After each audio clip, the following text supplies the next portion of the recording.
Bismillahirrahmanirrahim. Assalamu alaikum. Your teacher Aisha is here. As all of you know, we are doing our parts of speech. In the last lecture, we have discussed pronoun and we discussed first two kinds of pronoun in detail. हमने personal pronoun और relative pronoun के बारे में पढ़ा and इसको बहुत elaborately we have done it with the help of examples. Along with these two kinds, we also read about first person, second person and third person and their different cases और किस तरह से उनको फ़िक्रों में इस्तेमाल किया जाता है. ये सारा हमने डिटेल से पढ़ा. But errors you should be avoided लिखते हुए कौन कौन सी ऐसी गलतियां हैं जिनसे आपको बचना चाहिए, ये भी हमने किया. अब हम हम इसकी काइंड्स कंप्लीट कर लें, then I will give you exercise जिसको आप खुद सॉल्व करके देख सकते हैं कि आपको समझ आई है या नहीं समझ आई. अगर आपको ना समझ आए तो अगेन वॉच द लेक्चर, दोबारा से इस लेक्चर को सुने, ठीक है. अगर फिर भी समझना है तीसरी दफ़ा देखें, इसको सुने. और अगर आप बुक ख़रीद सकते हैं तो अफजल अनवर मुफ्ती की ये बुक है, parts of speech made easy, ठीक है. ये बुक भी आप ले सकते हैं. लेकिन मैं अगर आप नहीं ले सकते तो कोई बात नहीं, मैं आपको सारे इसकी जहाँ जहाँ से मैं आपको करवा रही हूँ, I am sharing those pages with you, ठीक है. आप उसकी स्क्रीनशॉट ले सकते हैं, उसको जूम करके अच्छे तरीके से पढ़ सकते हैं. बहुत ही क्लियर आपका जो है वो उसके इमेजेस हैं. स्टिल कोई कन्फ्यूजन हो तो यू कैन आस्क, ठीक है, जो भी आप पूछ सकते हैं. Now let's discuss our third kind of pronoun. Third kind जो कि रिफ्लेक्सिव प्रोनाउन है, ठीक है. इसको रिफ्लेक्सिव प्रोनाउन भी कहा जाता है या कंपाउंड पर्सनल प्रोनाउंस भी कहा जाता है. रिफ्लेक्सिव प्रोनाउन क्या होता है? जैसे my self, your self, it's self, इसको रिफ्लेक्सिव प्रोनाउन का. इसका यूज़ किस तरह से करते हैं? इसको दो सूरतों में यूज़ किया जाता है.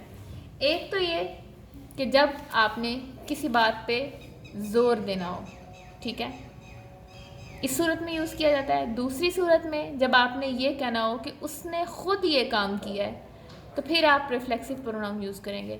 फॉर एग्जांपल आपने कहना है कि वो खुद मार्केट गया, he himself went to the market. अगर आप किसी की बात कर रहे हैं, किसी ओकेजन की बात कर रहे हैं और आप कहना चाहते हैं कि मैं खुद वहाँ पे मौजूद थी, वहाँ पे, ठीक है, I myself was present there, ठीक है ना. तो ये जो है वो ज़ोर देने के लिए या किसी इस बात पे जोर देने के लिए कि कोई वहाँ पे खुद मौजूद था, रिफ्लेक्सिव प्रोनाउन यूज़ किया जाता है. इसमें एक चीज़ का आपने ध्यान रखना है कि रिफ्लेक्सिव प्रोनाउन को किसी भी फिक्रे में सब्जेक्ट के तौर पे इस्तेमाल नहीं हो सकता, कभी भी इस्तेमाल नहीं हो सकता. जैसे अगर कहा जाए myself wrote a letter, ठीक है, तो ये गलत है क्योंकि सब्जेक्ट आ ही नहीं सकता, ठीक है. यहाँ पे हम लिख देते हैं सब्जेक्ट, ठीक है, ये सब्जेक्ट और इसको कर देते हैं क्रॉस. सब्जेक्ट के तौर पे ये कभी भी अकेला नहीं आएगा. हाँ, अलबत्ता इसकी बजाय हम ये लिखेंगे I myself wrote a letter, ठीक है, wrote a letter to her, ये हम लिख सकते हैं. तो ये था आपका रिफ्लेक्सिव प्रोनाउन. अब आते हैं अपने इनडेफिनेट प्रोनाउन की तरफ. इनडेफिनेट प्रोनाउन क्या होता है? ये भी अगर आप देखें, जब भी आप किसी चीज़ को याद करें तो उसकी हेडिंग या उसके नेम को बहुत गौर से पढ़ें, वहीं से आपको समझ आ जाएगी और आपको याद रखने में भी आसानी होगी. डेफिनेट वो चीज़ होती है जिसका आपको पक्का पता है और इनडेफिनेट वो चीज़ होती है जिसके बारे में आपको शक हो या आपको पता ना हो. जो चीज़ डेफिनेट का मतलब है confirm, indefinite means it can be anything, anyone, ठीक है ना. कोई भी जो है जिसका पक्का नहीं पता, जिसका कंफर्म नहीं है, तो इनडेफिनेट क्या है? वन, सम, एनीवन, मैनी, समबडी, ठीक है ना. ये सारे इनडेफिनेट प्रोनाउंस हैं. यानी अगर तो हम कह रहे हैं ही, शी, इट, दे, तो फिर तो हम किसी खास की बात कर रहे हैं ना. For example निगत entered the room, she was wearing a beautiful dress, ठीक है ना. शी से मुराद निगत है, हमें पता है, पीछे हमने उसकी बात की है. लेकिन अगर हम कहें, अगर हम जो है हमें पता ही नहीं है कौन है, ठीक है, तो is there anyone in the room, anyone कोई भी हो सकता है, ठीक है, इनडेफिनेट है. तो आपने इसके नाम से इसको याद रख लेना है कि इनडेफिनेट प्रोनाउन, इन प्रोनाउन से मुराद कोई ख़ास शख्स, चीज़ या जगह नहीं है, बल्कि अमूमी तौर पे ये इस्तेमाल होता है। अब मैं आपके सामने एग्जांपल रखती हूँ इनडेफिनेट प्रोनाउन की। हाँ, पहले एक चीज़ देख लें, ये जो मैंने लिखा हुआ है note, if a noun comes after these words they become adjectives. अच्छा जी, अब क्या है कि अगर इन नाउन्स के बाद जो है, पहले इसकी एग्जांपल समझ लें, ये पॉइंट मैं आपको बाद में समझाती हूँ, आपने इससे कंफ्यूज नहीं होना कि ये अगर इन फिक्रों के बाद, आसान अल्फाज में, इन फिक्रों के बाद अगर नाउन आ जाता है तो फिर इसका तो मकसद ही ख़त्म हो गया। प्रोनाउन का तो मकसद ही है कि pronoun is a word that comes in place of a noun.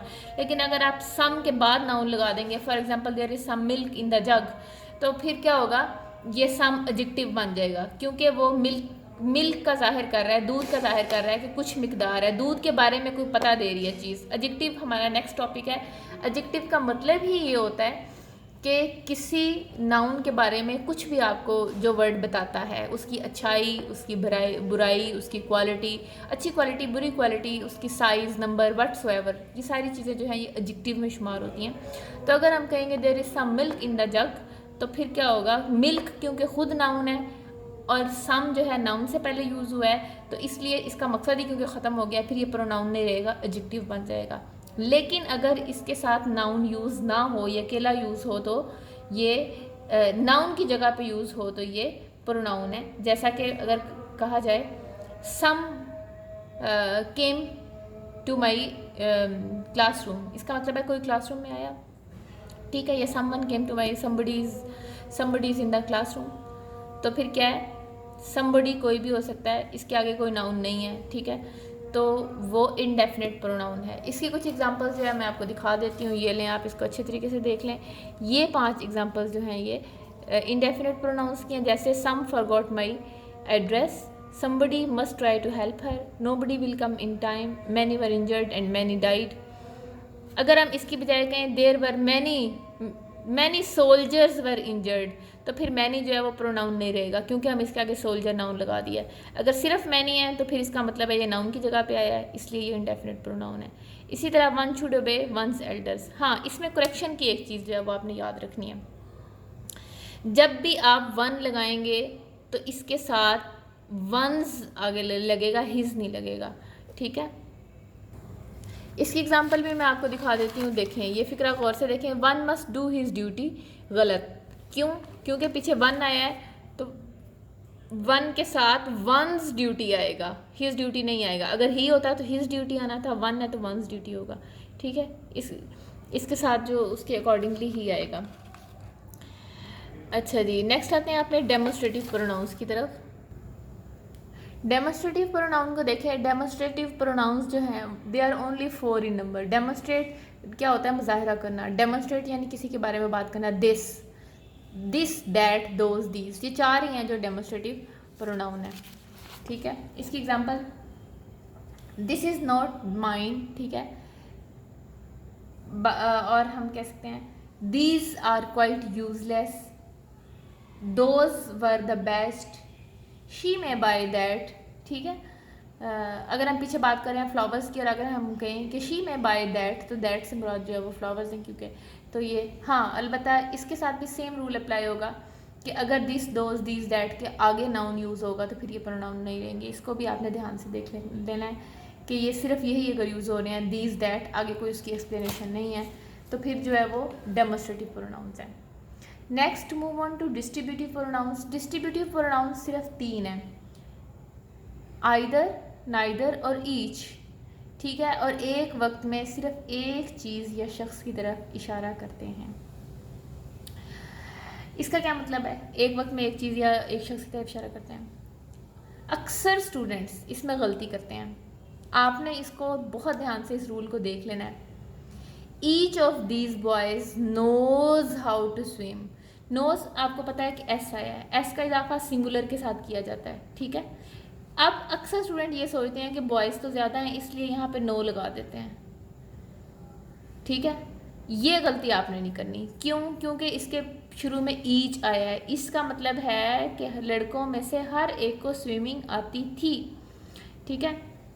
Each, either और नाइदर, ठीक है, इन तीनों को आप देख लें, ये जब भी यूज़ होंगे तो ये इसके साथ, इसको अकेले के तौर पे डील किया जाएगा। इसके साथ जो भी वर्ब आएगा, हेल्पिंग वर्ब आएगा, वो इसी तरह से आएगा जैसे ये एक की बात हो रही है। Each of these boys knows how to swim.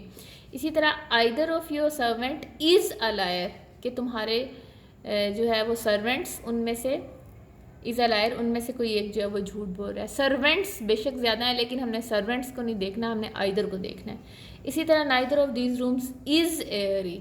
Rooms बेशक ज़्यादा है लेकिन पीछे नाइदर आया है, ठीक है, उसके साथ जो है वो इज़ आएगा।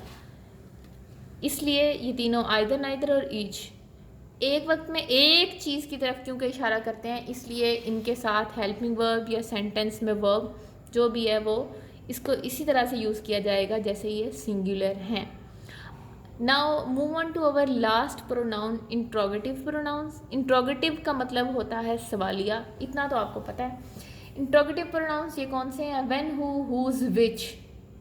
ये अब आपने पीछे भी पढ़ा है, ठीक है। अब इसमें आपने कंफ्यूज इसलिए नहीं होना कि ये बहुत ही आसान है, ठीक है। ये रिलेटिव नहीं है, इंट्रोगेटिव है। रिलेटिव प्रोनाउन तो दरमियान में आते हैं, इंट्रोगेटिव प्रोनाउन हमेशा सवाल पूछते हैं। इंट्रोगेटिव जहाँ पर भी लफ्ज़ आएगा इससे मुराद सवालिया होता है। तो ये सारे फिक्रे गौर से देखें तो इसमें सवाल पूछा जा रहा है। Who open the door, of whom did you speak, whose is that pen, what did you see these, which of these books have you read। ये सारे फिक्रे अगर आप गौर से पढ़ें तो ये सवाल पूछ रहे हैं, तो ये इंट्रोगेटिव प्रोनाउंस हैं। इसको भी आपने देख लेना है और इसको प्रैक्टिस कर लेना है। अब मैं आपके साथ कुछ शेयर करती हूँ सेंटेंसेस।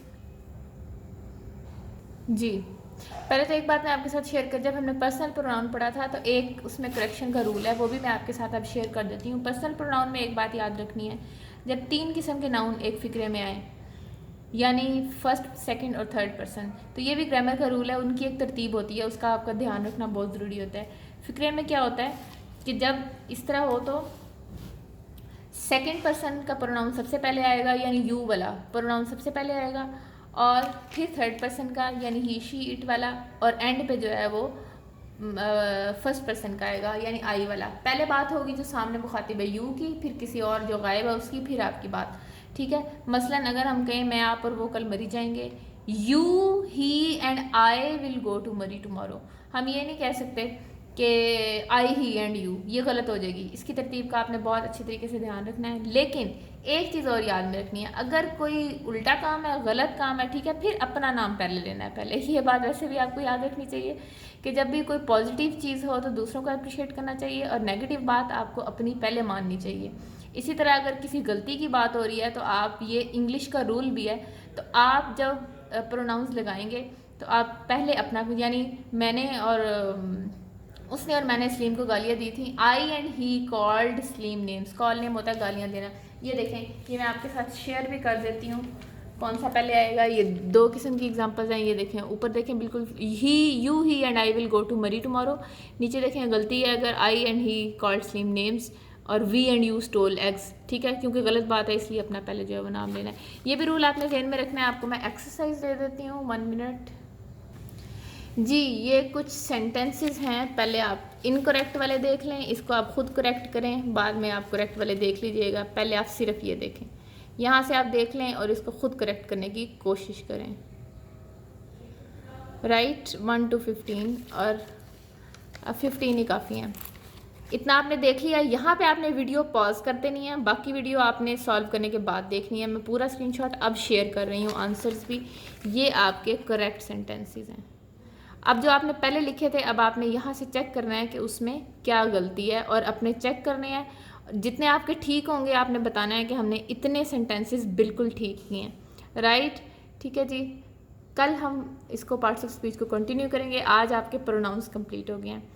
ओके जी, अल्लाह हाफिज़।